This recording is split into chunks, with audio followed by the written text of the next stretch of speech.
आज मैं जिस मूवी को एक्सप्लेन करने जा रही हूँ उसका नाम है ला ला लैंड और ये मूवी मेरी पर्सनल फेवरेट भी है। दोस्तों, इस मूवी में दरअसल बताया गया है कि कैसे हमारी ज़िंदगी में तरह तरह के लोग आते हैं और चले जाते हैं, लेकिन कुछ लोग ऐसे होते हैं जो हमारी ज़िंदगी को बदल कर रख देते हैं। वो हमारी ज़िंदगी को खूबसूरत बना देते हैं और हमें मोटिवेट करते रहते हैं और आगे बढ़ने में मदद करते हैं। फिर चाहे वो खुद हमारे साथ रहें या ना रहें, उनकी यादें हमेशा हमारे साथ रह जाती हैं। किस्मत उन्हें हमसे मिलवाती तो है, पर कुछ वक्त के लिए, और फिर दूर कर देती है हमेशा के लिए। और फिर वो लोग बस एक अच्छी याद बन के हमारी ज़िंदगी में रह जाते हैं। एंड ये मूवी समहाउ मेरी लाइफ से रिलेट करती है। शायद इसीलिए ही मैं अपनी पहली एक्सप्लेनेशन इसी मूवी पर दे रही हूँ। Anyways, let's move to the explanation. Film का आगाज़ एक रोड सीन को दिखाते हुए होता है जहाँ सब ट्रैफिक में फंसे हुए होते हैं, और फिर इस मूवी की लीड रोल मिया को दिखाया जाता है जो कि कुछ डायलॉग रिहर्स कर रही होती है। और फिर हमें दिखाया जाता है कहानी का मेन लीड रोल सेबेस्टियन, जो कि कंटिन्यूसली मिया की गाड़ी को हॉर्न दे रहा होता है क्योंकि उसे जाने के लिए साइड नहीं मिल रही होती। इसीलिए दोनों की नोकझोंक हो जाती है। सीन शिफ्ट होता है और मिया हमें एक कॉफ़ी शॉप पे दिखाई देती है जहाँ वो काम करती है, और फिर उसे अचानक से याद आता है कि उसका तो आज ऑडिशन है। इसलिए वो भागती भागती अपने ऑडिशन वाली प्लेस पे जाती है। वहाँ वो ऑडिशन तो देती है, लेकिन जजिस को उसका ऑडिशन कुछ खास पसंद नहीं आता, इसलिए वो नाराज़ होकर वहाँ से अपने घर चली आती है। अब घर में मिया के साथ मिया की 3 दोस्तें भी रहती हैं जो कि उसका मूड अच्छा करने के लिए उसे पार्टी में चलने के लिए इंसिस्ट कर रही होती हैं। इसलिए मिया उनके साथ पार्टी में चली जाती है, लेकिन वहाँ पे मिया को कुछ खास मज़ा नहीं आता, इसलिए वो पार्टी से अकेली ही निकल आती है। रास्ते में घर जाते हुए उसे कुछ पियानो की आवाज़ आ रही होती है और वो उस पियानो की आवाज़ को फॉलो करते हुए एक पब में पहुँच जाती है जहाँ हमें सेबेस्टियन दिखाया जाता है जो कि उस कैफ़े में पियानिस्ट होता है। सेबेस्टियन बहुत अच्छा पियानो बजाता है, लेकिन वहाँ बैठे लोगों में से किसी को भी उसका पियानो बजाना पसंद नहीं आता, लेकिन मिया को उसके पियानो बजाने का स्टाइल बहुत अच्छा लगता है। थोड़ी ही देर में वहाँ पर पब का ऑनर आ जाता है जो कि सेबेस्टियन को कहता है कि उसे नौकरी से फायर कर दिया गया है। सेबेस्टियन इस बात से बहुत परेशान हो जाता है। मिया सेबेस्टियन से बात करने की कोशिश करती है, लेकिन वो उसे इग्नोर कर देता है और वहाँ से चला जाता है। अब कहानी कुछ वक्त बाद की दिखाई जाती है जहाँ वो एक पूल पार्टी में जाती है और वहाँ वो सेबेस्टियन को देखती है।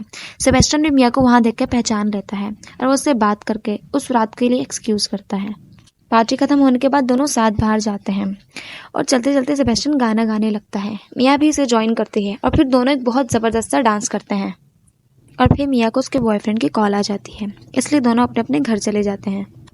अगले दिन जब मिया कॉफ़ी शॉप पर होती है तो वहाँ सेबेस्टियन आता है और मिया को कहीं बाहर चलने को कहता है और मिया भी मान जाती है। फिर दोनों बाहर चलते हैं। चलते चलते मिया सेबेस्टियन को अपने बारे में बताती है कि वो एक्टर बनना चाहते हैं, और फिर वो उसे अपनी आंट के बारे में बताती है जो कि और मिया बचपन में उनके साथ रिहर्स करती थी और अपने प्लेस भी लिखती थी।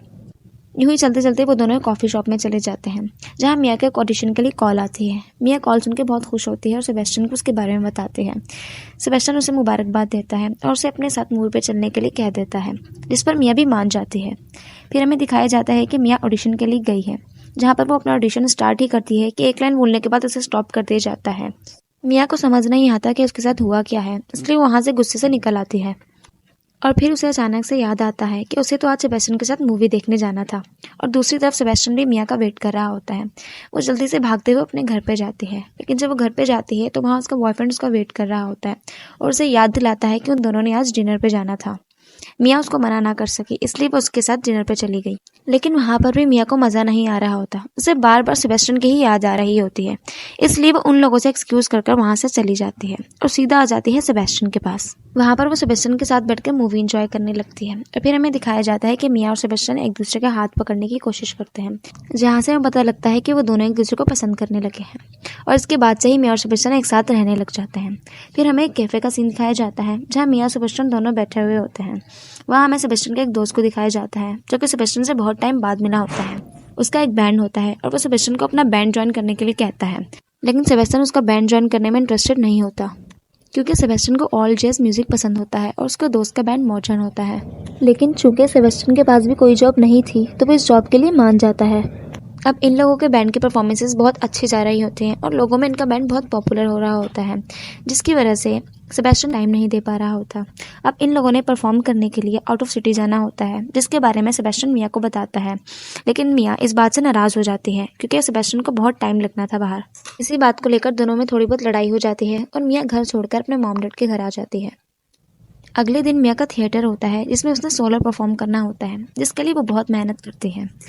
प्ले के दिन बहुत ही कम लोग प्ले देखने आते हैं। अब सेबेस्टियन भी अपने शोज़ की वजह से मिया का थिएटर भूल जाता है। अब जितने लोग थिएटर परफॉर्मेंस देखने आए हुए होते हैं उन्हें मिया की परफॉर्मेंस बिल्कुल भी अच्छी नहीं लग रही होती, इसलिए वो उसे बहुत बुरा भला भी कहते हैं। इन सबसे मिया बहुत टूट जाती है। दूसरी तरफ जब सेबेस्टियन को याद आता है तो वो भागता हुआ मिया के पास आता है, लेकिन तब तक बहुत देर हो जाती है। मिया इस थिएटर परफॉर्मेंस से बहुत टूट जाती है, इसलिए वो सेबेस्टियन को बुरा भला कह के वहाँ से चली जाती है। अगले दिन सेबेस्टियन मिया के मॉम डैड के घर मिया से माफ़ी मांगने जाता है। वो उससे वहाँ माफ़ी मांगता है और उसे बताता है कि उसे एक डायरेक्टर ने कॉन्टैक्ट किया है जिसने मिया की थिएटर परफॉर्मेंस देखी थी और वो उसे ऑडिशन लेना चाहते हैं। मिया पहले तो मना करती है, लेकिन बाद में फिर वो मान जाती है। जब मिया ऑडिशन के लिए जाती है तो डायरेक्टर उसे बताते हैं कि उनके पास कोई स्क्रिप्ट नहीं है। इस मूवी की स्क्रिप्ट मिया खुद लिखेगी, जिसकी शूटिंग पेरिस में होगी। उसके बाद मिया सेबेस्टियन के साथ बाहर आ जाती है। बाहर वो दोनों एक बेंच पर बैठते हैं और खूब बातें करते हैं अपनी पुरानी बीती हुई ज़िंदगी की। मिया सेबेस्टियन को कहती है कि वो हमेशा उससे प्यार करती रहेगी और सेबेस्टियन भी कहता है वो भी उससे हमेशा प्यार करता रहेगा। और उसके बाद हमें 5 साल के बाद की कहानी दिखाई जाती है, जहाँ हमें पता चलता है कि मिया बहुत बड़ी स्टार बन चुकी है और उसने किसी और से शादी भी कर ली है और उसकी एक प्यारी सी बेटी भी है। अब मिया और उसके हस्बैंड ने कहीं डिनर पे जाना होता है और अपनी बेटी को आई के पास छोड़कर डिनर पे निकल जाते हैं। अब रास्ते में उनकी गाड़ी ट्रैफिक की वजह से स्टक हो जाती है।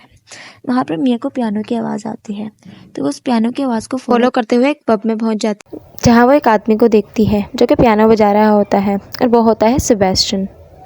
जहाँ अपने हस्बैंड के साथ बैठकर वो सेबेस्टियन को देखने लगती है और देखते देखते सीन शिफ्ट होने लगता है उसी दिन पर जहाँ पर मिया ने पहली बार सेबेस्टियन को देखा था। और फिर वहीं से कहानी बदलने लगती है, कैसे सेबेस्टियन और मिया एक दूसरे से मिले, कैसे उनको प्यार हुआ, कैसे सेबेस्टियन और मिया दोनों एक साथ ऑडिशन देने गए और मिया एक सुपरस्टार बन गई और फिर दोनों को प्यार हुआ, उनकी शादी हुई, उनकी एक प्यारी सी बेटी हुई और अब दोनों एक पब में आए हुए हैं जहाँ एक आदमी पियानो बजा रहा होता है और जैसे ही पीछे उस आदमी पर लाइट पड़ती है तो वो सेबेस्टियन ही होता है।